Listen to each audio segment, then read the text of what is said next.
जब जब देश में छोटे छोटे उम्र के गैंगस्टरों की बातें होती हैं तो दोस्तों एक नाम निकलकर सामने आता है दुर्लभ कश्यप का। एक नाम निकलकर सामने आता है सलमान लाला का। एक नाम अभी हाल फिलहाल में निकलकर सामने आया जिसको बताया गया एड्डो डिफॉल्टर। लेकिन आज के इस वीडियो में दोस्तों मैं आपको एक और छोटे गैंगस्टर के बारे में बात करने जा रहा हूँ जिसकी उम्र बहुत कम थी, उस वजह से वो छोटा था। लेकिन बिहार पुलिस के नाक में उसने इतना ज़्यादा दम कर रखा था कि बिहार पुलिस को जब करीब 10 सालों से उसकी तलाश थी और जैसे बिहार पुलिस को मुखबिर तंत्र से सूचना मिली कि इस वक्त वो हरियाणा में छिपा हुआ है, तो हरियाणा पुलिस की मदद से बिहार पुलिस ने उस गैंगस्टर का एनकाउंटर कर दिया और वो अल्लाह को प्यारा हो गया, भगवान को प्यारा हो गया। और ये कहें कि इस धरती से एक बोझ और कम हुआ तो शायद गलत नहीं होगा। तो आज के इस वीडियो में मैं आपको छोटे छोटे उम्र के गैंगस्टरों में एक और नाम जोड़ते हैं और उसके बारे में बताने की कोशिश करते हैं। इस वीडियो के अंत तक दोस्तों बने रहिएगा। नमस्कार, मेरा नाम है देवनाथ पांडे और आप देख रहे हैं पीडीएफ न्यूज। सबसे पहले चर्चा करते हैं दुर्लभ कश्यप की। दुर्लभ कश्यप मध्य प्रदेश के उज्जैन जिले का था। छोटी सी उम्र में यानी 16 साल की उम्र में जुर्म की दुनिया में आया।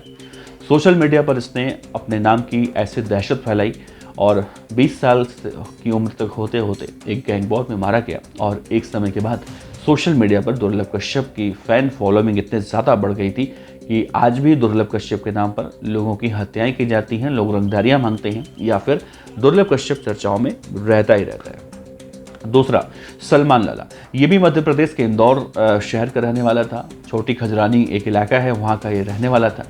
इसने भी जुर्म की दुनिया में दुर्लभ कश्यप की तरह तबाही मचाई और कम उम्र में इंदौर का किंग अपने आप को मानने लगा था। और उसने भी हत्याओं से लेकर लोगों को मारना पीटना, किडनैपिंग और यहाँ तक कि लोगों को किडनैप करके मारता था, नंगा करके मारता था और सोशल मीडिया पर लाइव आके ये भी पुलिस को चैलेंज करता था।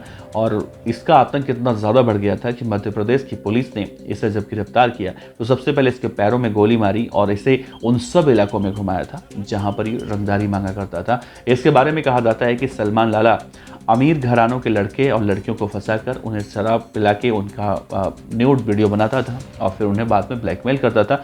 वो लोग चोरी करते, डाका डालते, कहीं से लाते, वो उसे दिया करते थे। सलमान लाला अब पकड़ा गया और फिलहाल इंदौर की जेल में बंद है। तीसरा नाम देखिए एड्डो डिफॉल्टर का। एड्डो डिफॉल्टर के बारे में अभी हाल ही में 1-2 महीना पहले आप जाएंगे सोशल मीडिया पर इसकी चर्चा बहुत ज़्यादा देखने को मिलने लगी थी। लोग कहते थे कि ये पंजाब के कपूरथला का वो लड़का है जिसने अपने भाई या अपने बहन के साथ हुए रेप का बदला लिया, हत्यारे को मार दिया वगैरह वगैरह। सोशल मीडिया पर इसकी रीलें वायरल हुई थी। लेकिन बाद में मालूम चला कि ये तो दरिंदा है। यह जो एड्डो डिफॉल्टर, इसका असली नाम है एड्डो डिफॉल्टर, इसने दिल्ली में महज 300 रुपये के लिए एक लड़के की हत्या कर दी थी और अब सोशल मीडिया पर फेमस होने के लिए बदमाश बन रहा है। अब देखिए चौथा नाम कुछ इसी कड़ी में है। जिस लड़के का मैं नाम बता रहा हूँ ये इतना खतरनाक है, हालांकि हरियाणा और बिहार की पुलिस ने इसे एनकाउंटर में ठोंक दिया। ये अल्लाह भगवान को प्यारा हो गया है। ये इस दुनिया में नहीं है लेकिन इसके चर्चे अब ज़्यादा हो रहे हैं। इस गैंगस्टर का नाम है सरोज राय। इसकी उम्र भी बहुत कम थी और इसने भी लॉरेंस बिश्नोई की तरह ही जुर्म की दुनिया में एक अलग नाम बनाया था। अब ये अलग बात है कि हम लोग जब बदमाशों का नाम लेते हैं, बदमाशों की चर्चा करते हैं तो लॉरेंस बिश्नोई, नीरज भवाना या फिर जितने हाई प्रोफाइल गैंगस्टर हैं उनकी चर्चाएं ज़्यादा करते हैं। छोटे छोटे गैंगस्टर को अगर देखा जाए तो इन सब लड़कों को शायद वो उतना फेम जो चाहते हैं वो मिलता नहीं है और इनकी चर्चाएं भी कम होती हैं। लेकिन जब इनकी मौतें आती हैं तो इनकी चर्चाएं होती हैं। तो ऐसी कुछ चर्चा सरोज राय के बारे में हो रही है। सरोज राय, सबसे पहले मैं आपको इसका चेहरा दिखाऊं। इसका चेहरा देखिए, यही है कुख्यात गैंगस्टर सरोज राय, जिसे हरियाणा के गुरुग्राम के बाढ़ गुर्जर पुलिस चौकी इलाके में बिहार पुलिस और गुरुग्राम क्राइम ब्रांच की टीम ने एक एनकाउंटर में मार गिराया। मारे गए बदमाश पर आप सोचिए 2 लाख रुपए का इनाम था। 2 लाख मतलब अच्छा खासा रकम होता है। लॉरेंस बिश्नोई जैसे बदमाशों पर देखा जाए तो 5 लाख रुपए का इनाम होता है। काला जठड़ी जैसे बदमाशों पर देखा जाए तो 7 लाख रुपए का इनाम होता है। नीरज भवाना पर 5 लाख का होता है। तो ये भी कुछ उसी फहरिस्त में था। 2 लाख का इनाम कोई छोटा मोटा इनाम नहीं होता है। आप सोचिए 2 लाख रुपए का इनाम इस बदमाश के ऊपर था। इस पर बिहार का एक सीतामढ़ी जिला है, सीतामढ़ी के थाने में एक विधायक से इसने रंगदारी मांगी थी। सोचिए, एक विधायक से रंगदारी मांगी थी। विधायक से रंगदारी मांगना आप समझ रहे हैं कितनी बड़ी बात होती है। इसने उस विधायक से रंगदारी मांगी थी जिसके बाद इस पर केस दर्ज हुआ और इसके पास से एक AK-45 राइफल मिली थी जिससे लोगों की हत्याएं भी करता था। हत्या की कोशिश समेत इसके ऊपर कुल मतलब 2 दर्जन से ज़्यादा यानी 12 से ज़्यादा मामले, माफ़ कीजिएगा 24 से ज़्यादा मामले इसके ऊपर दर्ज थे। अब आप कल्पना कीजिए कितना खतरनाक गैंगस्टर ये हो सकता है सरोज राय। अब देखिए, कहा जा रहा है कि बिहार का जो गैंगस्टर था सरोज राय, इसकी लोकेशन के बारे में जब डीसीपी क्राइम राजेश फोगाट है उन्हें सटीक सूचना मिली तो उन्होंने अपनी एक टीम तैयार की और बिहार पुलिस भी उस वक्त गुरुग्राम में ही मौजूद थी टीम के साथ, और तत्काल जो है एक्शन लिया गया, ऑपरेशन लॉन्च किया गया और बाढ़ गुर्जर जो पुलिस चौकी है वहाँ पर जवान लगा दिए गए। तभी एक बाइक से सरोज राय आ रहा था वहाँ से।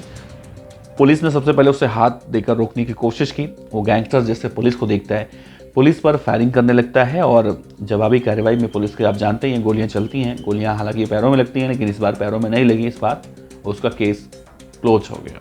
उसके बाद उसे सिविल अस्पताल ले जाया गया जहां पर डॉक्टरों ने उसे मृत घोषित कर दिया गया। अब देखिए, मैंने जिक्र किया 2 लाख रुपए का इनाम था, 2 दर्जन से ज़्यादा उसके ऊपर आपराधिक मामले दर्ज थे और कई ऐसे नाम हैं जो निकलकर सामने आ रहे हैं। और जिस विधायक का नाम निकलकर सामने आ रहा है उस विधायक का नाम है पंकज कुमार मिश्रा। वो जेडीयू यानी नीतीश कुमार की पार्टी के, यानी सत्ताधारी पार्टी के विधायक साहब हैं। उनसे रंगदारी मांगने का नाम निकलकर सामने आया था और रंगदारी नहीं देने के एवज में उसने कहा था पूरे परिवार को मार दूंगा। सरोज राय दरअसल सीतामढ़ी के ही महिंदवाड़ा एक इलाका है जो थाना क्षेत्र है, वहाँ का एक गांव है बतरौली, वहाँ का रहने वाला था। उसके खिलाफ उसी के जिले यानी सीतामढ़ी जिले में अलग अलग थानों में कुल हत्या, रंगदारी, आर्म्स एक्ट जैसे मतलब 30 मामले, अगर 2 दर्जन से ज़्यादा मैं कह रहा हूँ तो 30 मामले अभी निकलकर सामने आ रहे हैं। और अभी हाल ही में उसका एक गुर्गा था जिसके पास से AK-56 राइफल बरामद हुआ था। आप सोचिए किस लेवल का बदमाश था। सरोज राय के शागिर्दों ने एक बार और तहलका उस वक्त मचा दिया था जब एक कंपनी के मुंशी की इसने हत्या कर दी थी। उस वक्त बिहार के सीतामढ़ी में सनसनी फैल गई थी। लोग इसके बारे में चर्चाएं कर रहे थे कि भाई सरोज राय नाम का गैंगस्टर बिहार में कौन है ऐसा जो पैदा हो गया है। बात है साल 2014 की, जब शहर के बड़े एक दवा व्यापारी हैं यतीन्द्र खेतान, उनसे सरोज राय ने रंगदारी मांगी और उन्होंने नहीं दी। इसके बाद वो पहली बार सुर्खियों में आया और रंगदारी नहीं देने के एवज में उसने मौत के घाट उतार दिया व्यापारी के मुंशी को। आप सोचिए, उसके बाद पुलिस की टीम लगातार छापेमारी कर रही है। पहले 50,000 रुपये का इनाम रखा गया, फिर 75, फिर 1, फिर 2 और फाइनली 1 महीने पहले जब बिहार की पुलिस सरोज राय को खोजने के लिए शिद्दत से जुट गई तो भाई साहब, जब पुलिस शिद्दत से जुट जाती है किसी को खोजने में तो मारा ही जाता है, वो मिल ही जाता है, वो गायब नहीं होता। फिर वही हुआ सरोज राय के साथ, मिला।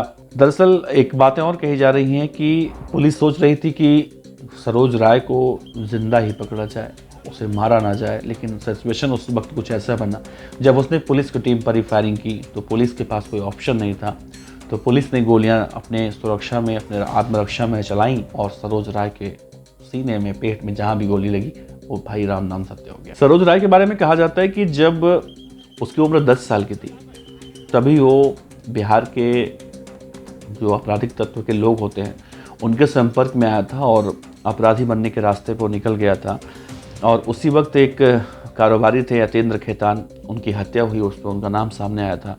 आरोप लगा था कि रंगदारी ही मांगा था और रंगदारी नहीं दिया जब उन्होंने, तो उसने उनकी गोली मारकर हत्या कर दी थी। और उसके बाद सीतामढ़ी से लेकर नेपाल की सीमा जो है पास में, वहाँ तक उसका नाम चलने लगा था और बदमाश उसकी गैंग के वारदातों को अंजाम देते थे और वहीं से नेपाल भाग जाते थे। इस वजह से बिहार पुलिस उसे पकड़ नहीं पा रही थी।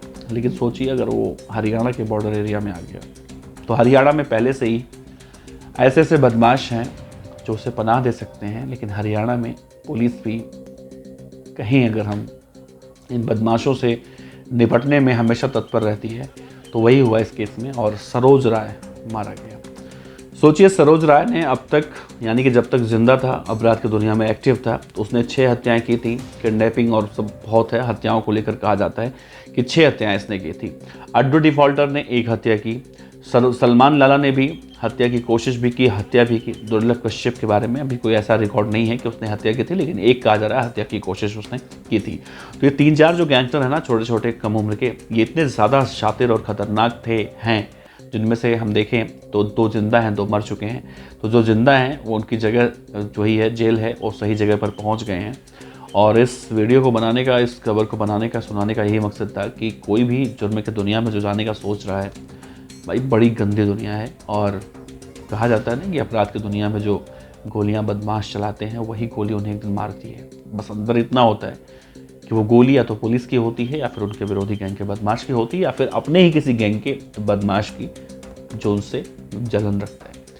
खैर, इस वीडियो पर अपनी राय रखिएगा और बहुत बहुत शुक्रिया। नमस्कार।